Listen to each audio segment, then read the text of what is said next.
श्रीमानी तुलना दे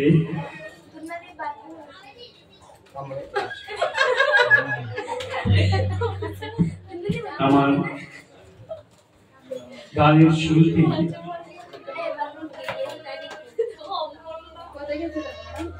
আলোচনার শুরুতে প্রথমেই পরম দয়াল শ্রী ঠাকুর অনুকূলচন্দ্রের রাতুল চরণে কোটি কোটি প্রণাম জানাই। এই ভাদ্র মাসে এসেছে আমার পরম দয়াল শুভ তার আর এই ভাদ্র মাসে এসেছে ভগবান শ্রীকৃষ্ণ শুভ কৃষ্ণাষ্টমী।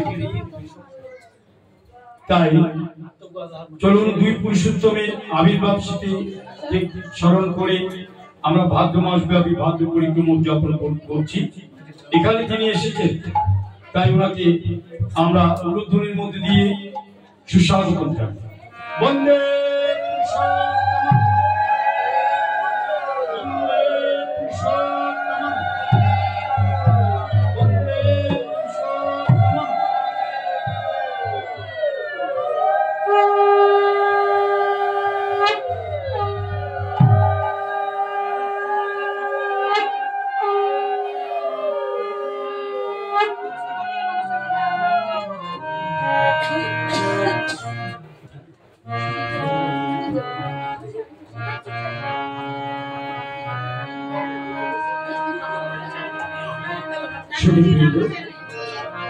আজকে আমরা মিলিত হয়েছি ভক্তপ্রবর শ্রদ্ধেয় মৃদুলশীল মহোদয়ের বাড়িতে। ভক্ত মানুষ গত বছর অক্ষয় তৃতীয়ায় বাইরে আমরা প্রোগ্রাম করেছিলাম। এই বৃষ্টির কারণে বৃষ্টি বাদলের কারণে এখন ঘরে পড়ছি। বাইরে হলে আরো বেশি লোক একসাথে বসতে পারতো, ভালো লাগতো। আমরা যারা কথা বলি, ঠাকুরের কথা বলি, ভগবানের কথা বলি, যখন ভক্তরা সামনে থাকে তখন কথা বলতে ইচ্ছে করি। ভক্তদের শোনার আকাঙ্ক্ষা যদি থাকে তখন কথা বলতে ইচ্ছে করে। আর যদি ভক্তরা না থাকে, যারা থাকে তারা যদি অমনোযোগী হবে তখন আর কখন আর কথা বলতে ইচ্ছে করে না। তাই ভক্ত হচ্ছে ভগবানের, ভক্তের হৃদয় হচ্ছে ভগবানের পুজোখানা। ভক্ত যেখানে নেই সেখানে ভগবান বাস করেন না। তাই এখানে যারা এসেছেন, যারা আনন্দবাজারে প্রসাদ গ্রহণ করতেছেন, তাদের উদ্দেশ্য বলছি আমি, যত্র যত্র নেত্র পড়ে তত্র তত্র কৃষ্ণাষ্টমী সর্বকল্লিতম ব্রহ্ম। সবার মধ্যে ঈশ্বর আছে। তাই প্রত্যেকের শ্রী চরণে আমি অধমবাচন প্রথমে প্রণাম নিবেদন করছি আমার শ্রী গুরুকে। যারা প্রসাদ দিচ্ছেন আনন্দবাজারে সবাইকে বলবো প্রসাদ গ্রহণ করে ভিতরে চলে আসার জন্য। প্রসাদ দিয়ে যাবেন না, অন্ন প্রতিদিন বাড়িতে গ্রহণ করি। আজকে মৃদুল বাবা যে অন্ন প্রসাদের ব্যবস্থা করলেন, এই অন্ন প্রসাদের ব্যবস্থার মধ্যে দিয়ে ওনার পুণ্য সঞ্চয় হচ্ছে। ভক্তদের নররূপী নারায়ণদের তিনি সেবা দিয়ে ভক্তরা যারা এখানে এসেছেন তাদের পুণ্য হবে। আমার কথাগুলো যদি আপনারা কর্ণকুহরে শ্রবণ করে হৃদয়ে করে যদি নিয়ে যেতে পারেন বাড়িতে, এবং কথাগুলো পরবর্তীতে আপনাদের চরিত্রে সেই কথাগুলো থেকে কিছু কথা যদি চরিত্রে প্রতিফলিত করতে পারেন তাহলে আপনাদের পূর্ণ হবে। না হলে এখানে আসা বৃথা। এখানে আসা আপনাদের বৃথা। এখানে যিনি অধিবেশনের আয়োজন করেছেন উনি লাভবান হচ্ছেন। অনেকে ভাবতেছেন উনি অনেক টাকা খরচ করে ফেলতেছেন, ওনার মনে হয় লস হচ্ছে। আসলে ওনার লস হচ্ছে। এখানে যে আমরা যা খরচ করি নিজের জন্য, এগুলো খরচ। আর যখন এরকম সৎকর্মের জন্য, সাধু সঙ্গের জন্য, ভক্ত সঙ্গের জন্য যখন খরচ করা হয়, সেই খরচটি অক্ষয় হয়ে থাকে। এটি জন্ম জন্মান্তরে তার জন্য জমা থাকে। সেদিন দ্বাপর যুগে ভগবান শ্রীকৃষ্ণ যখন লীলা করেছিলেন, শ্রীকৃষ্ণ রূপে যখন লীলা করছিলেন, সে সময়ে যখন দুর্যোধন দুঃশাসনরা সেই পাণ্ডব পত্নী দ্রৌপদীকে যখন রাজসভায় এনে তার কে যখন বিভস্ত করা হচ্ছে, তাকে রাজসভার মধ্যে ভরা রাজসভাতে যখন তাকে অমর্যাদা করা হচ্ছে, তখন মা দ্রৌপদী সেদিন হাত তুলে গোবিন্দকে ডাকছেন, হা গোবিন্দ তুমি কোথায়? এক হাত তুলে ডাকছেন, এক হাতে এভাবে বস্ত্র সংবরণ করতে চেষ্টা করছেন বাম হাত দিয়ে, আর ডান হাত দিয়ে বলছেন, গোবিন্দ তুমি কোথায়? দেখো আমাকে এরা কি করছে, দুর্যোধন দুঃশাসনরা, আমাকে রক্ষা করো। গোবিন্দ সাড়া দিচ্ছেন, গোবিন্দ সাড়া দিচ্ছে না। কারণ কি? তিনি নিজেকে রক্ষা করতে চেষ্টা করছেন এক হাত দিয়ে, আরেক হাতে গোবিন্দকে ডাকছে।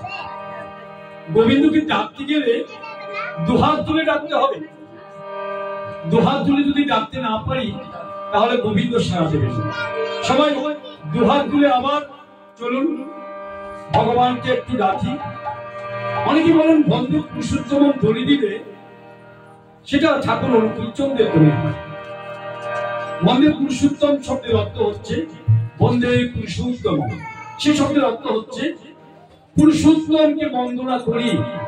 পুরুষোত্তমকে তিনি রাম রূপে এসেছিলেন, তিনি দ্বাপরে কৃষ্ণ রূপে এসেছেন, তিনি চৈতন্য রূপে এসেছেন, তিনি রামকৃষ্ণ রূপে এসেছেন, তিনি বুদ্ধ রূপে এসেছেন, তিনি এবার এসেছেন শ্রী শ্রী ঠাকুর অনুকূলচন্দ্র রূপে। তিনি যুগে যুগে আবির্ভূত হয়েছেন যুগ উপযোগী ধর্ম নিয়ে আসার জন্য। ভগবান শ্রীকৃষ্ণের শ্রীমদ ভগবত গীতা যে আছে, গীতার মধ্যে যে কথাগুলো বলেছে, ওখানে কর্মের কথা বলেছে, জ্ঞানের কথা বলেছে, ভক্তির কথা বলেছে, সাধন মার্গের কথা বলেছে। কিন্তু সংসারে কিভাবে জীবন যাপন করবে, সংসারী মানুষ স্বামীর প্রতি কি কর্তব্য পালন করবে, মা বাবার প্রতি কি কর্তব্য পালন করবে, শ্বশুর শাশুড়ির প্রতি কি কর্তব্য পালন করবে, আর স্বামী হয়ে স্ত্রীর প্রতি কি কর্তব্য পালন করবে, এ কথাগুলো তিনি বলেননি তখন। আর এই যুগে এসে ঠাকুর বলতেন সংসার করে সংসারে ডুবিতা কিন্তু পাকাল মাছের। এই যুগে ঠাকুরের যে বিশেষণের মধ্যে একটি শব্দ আছে, অপূর্যমান বৈশিষ্ট্য পাল। বিগত অবতার কালে যত অপূর্ণতা ছিল, ওনার বলার মধ্যে যত অপূর্ণতা ছিল, সমস্ত পরিপূরণ তিনি এই জন্মে করে গেছেন, এই যুগে করে গেছেন। ভগবান শ্রীকৃষ্ণ যখন এসেছিলেন, আজ থেকে ৫,৫০০ বছর পূর্বে ভগবান শ্রীকৃষ্ণ এসেছিলেন। ভগবান শ্রীকৃষ্ণ আসার ২৫০০ বছরের মাথায় বুদ্ধদেব এসেছে। তাহলে ভগবান শ্রীকৃষ্ণের বলা কথাগুলোর ভ্যালিডিটি কয় বছর? ২৫০০ বছর। না হলে বুদ্ধদেব কেন আসলো? বুদ্ধদেবকে কেন আসতে হলো? কারণ ধরাকে রক্ষা করার জন্য তিনি বুদ্ধ রূপে এসেছেন। বুদ্ধদেব আসা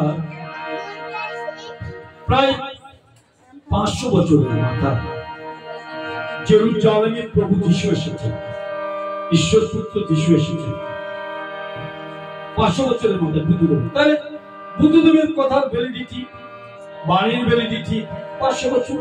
না হলে যিশুকে কেন আসতে হবে? প্রভু যিশু আসা ৫০০ বছরের মাথায় হযরত রাসূল করিম সাল্লাল্লাহু আলাইহি ওয়াসাল্লাম এসেছেন মক্কা মুকাররমে। তাহলে প্রভু যিশু ভ্যালিডিটি, বাণীর ভ্যালিডিটি ৫০০ বছর। তাহলে আবার ওনাকে আসতে হবে বলে রসুল রূপে এসেছেন সেই মক্কা মদিনা। সেই রসুল আসার 900 বছরের মাথায়, প্রায় 900 বছরের মাথায় এসেছেন আমার নবদ্বীপে নদিয়া বিহারী আমার মন মহাপ্রভু 900 বছর। আর সেই নদিয়া বিহারী মন মহাপ্রভু আসার 350 বছরের মাথায় এসেছেন কামারপুকুরে রামকৃষ্ণ। আর রামকৃষ্ণদেব বলছেন, মহাপ্রভু বলছেন মা সূচিমাতাকে, কৃষ্ণ বলে কাঁদো মাগো নিমাই পাবে, নিমাই বলে কাঁদলে মাগো নিমাই হারাবে। এই রূপে হইবে মোর আরো 2 অবতার, কীর্তন আনন্দ লীলা হইবে আমার। মহাপ্রভু চতুর্থ চরিতামৃতে বলছেন আরো 2 বার আমি আসবো, আর প্রতিবারই তুমি আমার মা হবে। আমি যখন রাম ছিলাম তুমি ছিলা কৌশল্যা, আমি যখন কৃষ্ণ ছিলাম তুমি ছিলে দৈবকী। আমি এবারে নদিয়ায় এসেছি, তুমি আমার মাতা সূচি, আর আবার 2 বার আসবো। তুমি মনে করছো আমি তোমাকে ছেড়ে সন্ন্যাসী চলে গেলাম? না না, তোমার সাথে আমার জনম জনমের বন্ধু, তোমাকে আমি জনমে জনমে মাতৃরূপে পাবো। পুরুষোত্তমের মাতা হওয়া অত সহজ জিনিস নয়। ঠাকুর অনুকূলচন্দ্র 12 মাস মাতৃগর্ভে ছিলেন। কোন মা, আজকে আমি প্রার্থনা জানিয়েছি ওর নামে, কালকেও প্রার্থনা করেছি, আজকে নাম বলে প্রার্থনা করতে ভুলে গেছি, কিন্তু ওর নামে ঠাকুরের চরণে তুলসী দান করেছি। এই খাগড়াছড়ি একটি মেয়ে কণিকা দে কোনা, সে প্রসব যন্ত্রণায় কষ্ট পাচ্ছে, এখানকার হাসপাতালে ভর্তি আছে। এই যে মায়েরা 9 মাস পার হতে না হতেই 10 মাসের মধ্যেই তার ধারণকৃত সন্তান পৃথিবীতে ভূমিষ্ঠ করে, আর মা মনমোহিনী দেবী 12 মাস ঠাকুর অনুকূলচন্দ্রকে ধারণ করে দিয়েছে। পুরুষোত্তম তিনি আমাদের চৈতন্য মহাপ্রভু 14 মাস মাতৃগর্ভে ছিলেন। পুরুষোত্তমের মা সবাই হতে পারে না, তিনি জন্মে জন্মে একই মায় আসে যুগে যুগে। তাই বলছেন আমি তোমাকে হারাবো না, তুমিও আমাকে হারাবে না। আবার এই রূপে হইবে মোর আরো 2 অবতার, কীর্তন আনন্দ লীলা হইবে আমার। রামকৃষ্ণদেব রূপে এসেছেন কামারপুকুরে, পরবর্তীতে ঠাকুর অনুকূলচন্দ্র রূপে এসেছেন। রামকৃষ্ণদেব রূপে এসে বললাম 1 অবতার থেকে 1 অবতারের ভ্যালিডিটি বললাম না, কতদিন পর পর তিনি অবতরণ করেছেন। রামকৃষ্ণদেব রূপে এসে রামকৃষ্ণ কথামৃত আমার কাছে আছে, আপনাদের যদি না থাকে গিয়ে পড়ে আসবেন, আপনাদের বাড়িতে দেখে নেবেন, আমি পড়ে শুনিয়ে দেব। বলছেন আমি এবার পার্শ্বদের সব জ্ঞান দিচ্ছি। রামকৃষ্ণদেব বলছেন আমি এবার পার্শ্বদের সব জ্ঞান দিচ্ছি না, শীঘ্রই আমাকে আবার আসতে হবে বলে। এবার যদি আমি সব বলে দিই, এভাবে বৃদ্ধাঙ্গুল দেখিয়ে বলছেন, তবে তোরা আমার কাছে আসবি কেন? এভাবে আঙ্গুল দেখিয়ে বলছেন তোরা কেন আমার কাছে আসবি কেন? মা সারদাকে বলছেন, রামকৃষ্ণদেবের সহধর্মী যাতে ভবতারিণী জ্ঞানে পূজা করেছিলেন রামকৃষ্ণদেব, সেই মা সারদাকে বলছেন শীতের সিঁদুর মুছিস না। মা সারদার কোনো বৈধব্য ছবি নেই, দেখবেন কোনো বিধবার ছবি নেই। শীতের সিঁদুর মুছিস না, হাতের শাখা খুলিস না। আমি গঙ্গার এপার থেকে ডুব দিতে দিতে ও বাড়ি গিয়ে উঠব। ভারতের গঙ্গা, দক্ষিণেশ্বরের গঙ্গা আর বাংলাদেশের পদ্মা একই নদীর অববাহিকা। ওখানকার পদ্মাটাই এখানকার পদ্মাটাই ওখানকার গঙ্গা, আর ওই গঙ্গায় পদ্মা হয়ে বঙ্গোপসাগরে এসে মিলিত হয়েছে। সেই পদ্মা তিনি আসবেন, বলছেন কে? রামকৃষ্ণদেব গঙ্গার এপার থেকে ডুব দিতে দিতে ও পারে গিয়ে উঠবেন, তাই তিনি এখানে এসেছেন এই যুগে। তাই রামকৃষ্ণদেবের 1 বছরের মাথায় ঠাকুর অনুকূলচন্দ্র এসেছেন। ঠাকুর এসে এবার আমাদের গ্রান্টি দিয়ে গেলেন, এবার সম্পূর্ণ পরিপূরণী শক্তি নিয়ে তিনি এসেছেন। তিনি বলছেন, এবার আমি তোদের যা দিয়ে গেলাম আগামী 10,000 বছর তোদের চলে যাবে। ঠাকুরের 136 পেরিয়ে এবারে তাল নবমীতে 137তম জন্মতিথি আমরা পালন করব। 137তম জন্ম তিথি উপলক্ষেও আমরা দেখতেছি সমগ্র বিশ্বময় ঠাকুরের নাম ও গুণ সংকীর্তন হচ্ছে। বাংলা নয় শুধু, ভারত নয় শুধু, আমেরিকায় যারা অনলাইনে থাকেন তারা দেখেন, মধ্যপ্রাচ্যে বিভিন্ন জায়গায় আছে ব্রিটেনে, সেই যুক্তরাষ্ট্রে, সিঙ্গাপুরে, অস্ট্রেলিয়া। আমার কাছে সৎসঙ্গ আন্দোলন একটি গ্রন্থ আছে। সমগ্র বিশ্বের প্রায় 250 জন ব্যক্তি বিভিন্ন দেশে ফোন নাম্বার আছে আমার কাছে। আমি কোনো দেশে গেলে সেই ফোন নাম্বার ধরে তাদের সাথে যোগাযোগ যদি করি, তিনি আমাদের রিসিভ করবেন আমাকে। তাহলে ঠাকুর বলছেন, মরজগতে যদি তোর কেউ আত্মীয় থাকে সে তোর গুরু ভাই। একজন গুরু ভাইয়ের সাথে যদি দেখা হয়, মনটা এত বড় হয়ে যায়, মনটা অনেক বড় হয়ে যায়। তাই সেই গুরু ভাই হচ্ছে মরজগতে আত্মীয়। গুরু ভাই আমার জনম জনমের সম্পর্ক গুরু ভাইয়ের সাথে। আমার নিজের ভাই হয়তো এক জন্মের সম্পর্ক, কিন্তু গুরু ভাইয়ের সাথে আমার সম্পর্ক জনম জন্মের থাকে। তাই ঠাকুর এবার সম্পূর্ণ পরিপূরণী বাণীর পরিপূরণী, বিধি পরিপূরণী আদর্শ এসেছে। তাই দুহাত তুলে তাকে ডাকতে হয়। সেদিন মা দ্রৌপদী যখন হাত ছেড়ে দিয়ে দুহাত তুলে হা গোবিন্দ বলে চিৎকার করে ডাকছেন, দুহাত তুলে, চলুন আমরাও দুহাত তুলে ডাকি, বন্দে পুরুষোত্তম, বন্দে পুরুষোত্তম, বন্দে পুরুষোত্তম। যারা প্রসাদ দিয়েছেন তাদের উদ্দেশ্য জানাবো ভিতরে চলে আসার জন্য। আপনাদের জন্য আমি কথা বেশিক্ষণ বলার জন্য আমি কথা একটু বাড়াচ্ছি। তাই বলছিলাম, মা দ্রৌপদী যখন দুহাত তুলে হা গোবিন্দ বলে ডাকলেন, তখন গোবিন্দর আসন নড়ে উঠেছে। ভগবান শ্রীকৃষ্ণ তখন চিত্রগুপ্তকে বলতেছেন, এই দ্রৌপদী কোনদিন কাউকে বস্ত্র দান করেছে কিনা একটু দেখুন। ভগবান শ্রীকৃষ্ণ বলছেন চিত্রগুপ্তকে, দ্রৌপদী কোনদিন কাউকে বস্ত্র দান করেছে কিনা। কলিযুগের সাধনা অন্নদান আর বস্ত্রদান। আজকে আমার মৃদুল বাবা অন্নদান করেছেন, ঋত্বিককে বস্ত্রদান করেছেন, এই দান অক্ষয় হয়ে থাকে। তখন চিত্রগুপ্ত অনেকক্ষণ দেখে পাজিগুলি অনেকক্ষণ দেখে বলছেন, একদিন আপনি আপনার আঙ্গুল কেটে ফেলেছেন। এই হস্তিনাপুর রাজ্যে আপনি বেড়াতে এসে একদিন আঙ্গুল কেটে ফেলেছেন। তখন আপনার আঙ্গুল থেকে অযোধ্যায় রক্ত ঝরছে। সেখানে ছিল দ্রৌপদী, মা দ্রৌপদী। দ্রৌপদীকে ভগবান শ্রীকৃষ্ণ কৃষ্ণা বলে ডাকেন। আপনার কৃষ্ণা ওনার আঁচল থেকে কিছু কাপড় ছিঁড়ে নিয়ে আপনার আঙ্গুলে বেঁধে দিয়েছিলেন, আপনার রক্তক্ষরণ বন্ধ করেছিল, তাই না? সেই এক টুকরা কাপড় আঁচল থেকে ছিঁড়ে দিয়েছিল বলে সেদিন ভগবান শ্রীকৃষ্ণের প্রিয় কৃষ্ণা দ্রৌপদী, সেদিন ভগবান শ্রীকৃষ্ণ এত কাপড় দান করেছিলেন দ্রৌপদীকে। দুর্যোধন দুঃশাসন বস্ত্র টানতে তারা দুই ভাই হাঁপিয়ে উঠেছে।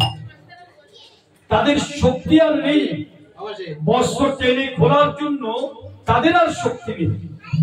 ভগবান তেমন পরম দয়াল, তিনি তার কাছে তার নামে একটু যদি দান করে, ঠাকুর বলছেন আমার জন্য যে এতটুকু করে আমি তার জন্য সহস্র গুণ করি। তার জন্য গুরু দত্তে হয়, গুরুর চরণে আশ্রয় নিতে হয়। গুরুর চরণে যদি আশ্রয় নেওয়া না যায় তাহলে তাকে পাওয়া যায় না। তাকে কেমন করে ডাকতে হয়।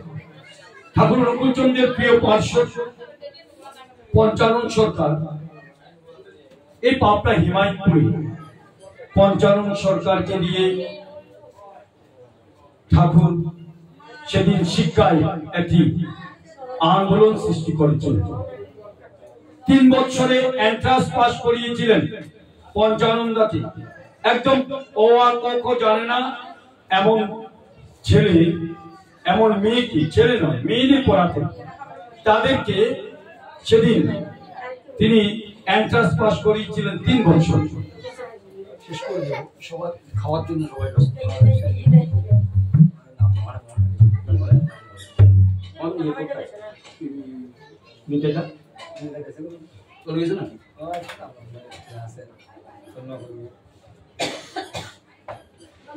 পঞ্চানন্দা একটি সঙ্গীত লিখেছেন, সেটি হলো ভক্ত তেমন করে হতে হয়। ভক্তের অন্তর কি, এখানে যারা খেতে এসেছে তাদের অন্তরের মধ্যে কি বাজতেছে, অন্তরে কি বাজতেছে, ঠাকুরের প্রতি টান আছে নাকি বাড়ির প্রতি টান আছে। পঞ্চানন্দা ওনার গানের মধ্যে লিখেছেন,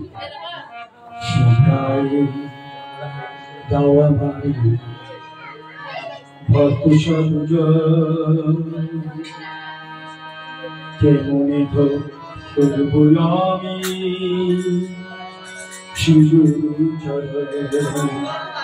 সীতায় দাও আমার